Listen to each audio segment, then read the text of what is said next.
आप सरकार नहीं बना पाए, क्या कारण रहा, किस वजह से आप सरकार नहीं बना पाए? कि पार्टी में भीतर घात बहुत है। कन्नौज की बात करेंगे, तीनों सीटें अब 10,000 वोटों से हार गए। बताया जाता है बहुत ज़्यादा भीतर घात था। 17 के चुनाव में 21% वोट मिला था, 22 के चुनाव में आपको 35% आपके गठबंधन को मिला। वोट तो आपका बढ़ा, लेकिन सीटें उतनी नहीं बढ़ पाई जितनी बढ़नी चाहिए। आपके अलायंस क्यों छोड़ के जाते? पहले आपने कांग्रेस से गठबंधन किया, वो भी चली गई, मायावती भी चली गई, अब राजभर और चाचा भी चले गए। राजभर जी कह रहे हैं अखिलेश जी ऐसी कमरों से बाहर नहीं निकलते हैं। मायावती से बात करेंगे, लेकिन एक आपके कार्यकर्ता सवाल उठा रहे हैं, मायावती तो 5 साल में एक बार बाहर निकलती हैं, अखिलेश यादव तो हफ्ते 2 हफ्ते में एक बार निकल भी आते हैं। स्वागत है हमारे चैनल डी भारत न्यूज़ पर। आज हमसे बात करने के लिए हमारे साथ मौजूद हैं कन्नौज के वरिष्ठ समाजवादी नेता दीपू चौहान जी। दीपू चौहान जी, सबसे पहले आप ये बताइए, 2022 में आप सरकार नहीं बना पाए, क्या कारण रहा, किस वजह से आप सरकार नहीं बना पाए? देखिए, लोकतंत्र को लूट तंत्र बना दिया इन लोगों ने। जिस तरह से सरकारी मशीनरों का दुरुपयोग हुआ, जिस तरह से जनता का जनाधिकार जो जनमत जो दिया जनता ने दिया था, उसको इन लोगों ने स्वीकार न करके अधिकारियों से लुटवा दिया। आपको पता है कि कैसे जब हम लोग ईवीएम रखवा रहे थे रात को, तो कैसे पकड़ी जा रही थी, पेटियाँ पकड़ी जा रही थी। तो कहीं ना कहीं जो सरकार ना बनी, इसमें जनता का कोई दोष नहीं है, ना हम लोगों का है।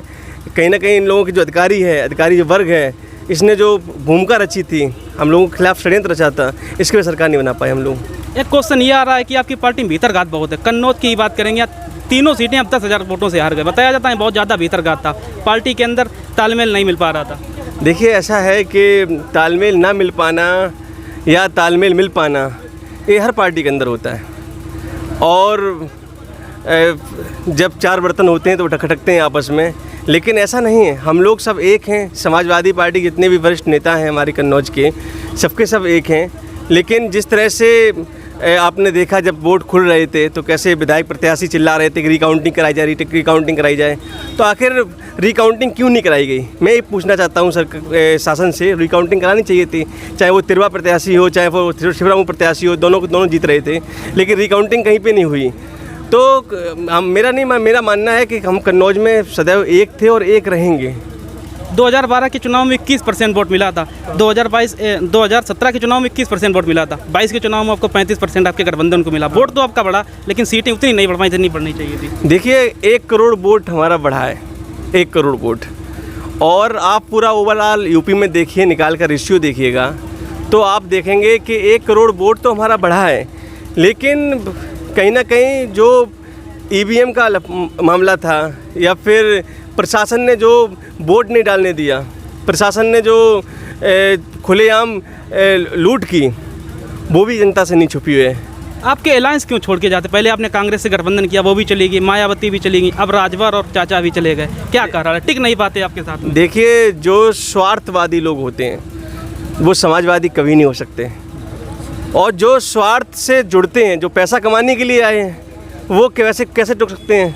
और जो लोग ये सोचते हैं कि हमारी सरकार नहीं बनी तो आज हमारा कुछ मामला नहीं बन पाएगा, तो वो उल्टा सीधा विरोध करने लगते हैं। और जिनकी आप बात कर रहे हैं राजभर जी की, राजभर जी जब हमारी पार्टी में आए थे तो कितना सम्मान दिया गया, ये किसी छिपा नहीं है। और उनके खिलाफ काफ़ी बार बोला गया, योगी ने काफ़ी बार बोला कि राजभर को हमने भेजा है, महाभारत को दराड़ देके बोला था। लेकिन हमारे नेता ने फिर भी उन पर विश्वास किया और गठबंधन को मजबूत करने के लिए उनकी बात मानी, उनकी सीटें भी दी उन्हें जितनी भी देनी चाहिए थी। लेकिन जब उन्हें सत्ता ही का लोभ है तो छोड़ेंगे। अब छोड़ने वाले कौन हो सकता है? केशव देव मौर्य भी छोड़ के चले गए। केशव देव मौर्य के 2 टिकटें दी हम लोगों ने, पूरा फाइनेंशियली सहयोग किया, ये बात किसी ने छिपी है। और उसके बाद जब हमने फाइनेंशियली सपोर्ट किया, 2 टिकटें दी उनको, उन्होंने हमें क्या दिया? बात ये भी आती है। और वो टिकटें जो दी, हमारी जीती हुई सीट थी फर्रुखाबाद की, अगर हम लोग किसी और को दे देते वहाँ पे, एक मजबूत प्रत्याशी हमारे पास था, तो हम चुनाव जीत भी जाते वहाँ पे। लेकिन हमने उसको भी निगलेक्ट करके आपकी बहू को टिकट वहाँ चुनाव लड़वाया था। लेकिन आपने हमारे साथ कितना सहयोग किया, ये बात भी तो है। राजभर जी कह रहे हैं अखिलेश जी ऐसी कमरों से बाहर नहीं निकलते हैं। मायावती से बात करेंगे, लेकिन एक आपके कार्यकर्ता सवाल उठा रहे हैं, मायावती तो 5 साल में एक बार बाहर निकलती हैं, अखिलेश यादव तो हफ्ते 2 हफ्ते में एक बार निकल भी आते हैं। देखिए, अखिलेश जी ने 2012 की जब कैंपेनिंग हुई थी रथ की, तो अखिलेश जी ने लगातार रथ चलाया और उसका रिजल्ट भी 2012 में देखने को मिला। 2022 में इससे बड़ा रिजल्ट देखने को मिलता। लेकिन वो एक पुरानी कहावत है कि जब समय कमज़ोर होता है तो लोग बोलते हैं समय कमज़ोर। इस समय की मार है। हमारे नेता का ना वोट कल कम हुआ था, ना आज कम हुआ है, ना हमारे कार्यकर्ता में जोश कल कम था, ना आज कम है। इसलिए इससे हम लोग ये नहीं कह सकते हैं कि हम लोग कमज़ोर हैं। यहाँ पे दो क्वेश्चन हो जल्दी। चाचा जी के ऊपर क्या कहना चाहेंगे? देखिए, चाचा जी का अपनी एक दल है जिससे वो चुनाव लड़ते हैं। अब उन्हें उससे चिन्ह नहीं मिल पाया था तो समाजवादी चुनाव लड़े थे वो लोग। तो चाचा का अपना दल है, उनके अपने विचार हैं, तो वो अपने हिसाब से काम कर रहे हैं। आगे पार्टी को कैसे एकजुट करेंगे? 2024 की क्या रणनीति? देखिए, 2024 में हमारा कार्यकर्ता अगर एक रहेगा, हमारा कार्यकर्ता मजबूती से खड़ा रहेगा हमारे साथ में, तो हमें नेताओं से फ़र्क नहीं पड़ता। नेता अखिलेश जी खुद पैदा करते हैं कार्यकर्ताओं में, जिसके ऊपर वो हाथ रख देंगे वो नेता हो जाएगा। आने वाले चुनाव में कांग्रेस से गठबंधन होने की संभावना है? नहीं, अब बड़ी पार्टी से किसी गठबंधन नहीं होगा। अब हमारी पार्टी जो है छोटे दलों से भी गठबंधन नहीं करेगी। हमारे जो खुद के नेता हैं, हमने क्या कहा आपसे कि हमारे नेता जो हैं जिस पे हाथ रख देंगे वो नेता बन जाएगा। धन्यवाद हमसे बात करने के लिए। Thank you. ये थे हमारे साथ दीपू चौहान, कन्नौज से समाजवादी पार्टी के वरिष्ठ नेता। कैमरामैन कमरान खान के साथ सौरभ सप्ताह, कन्नौज।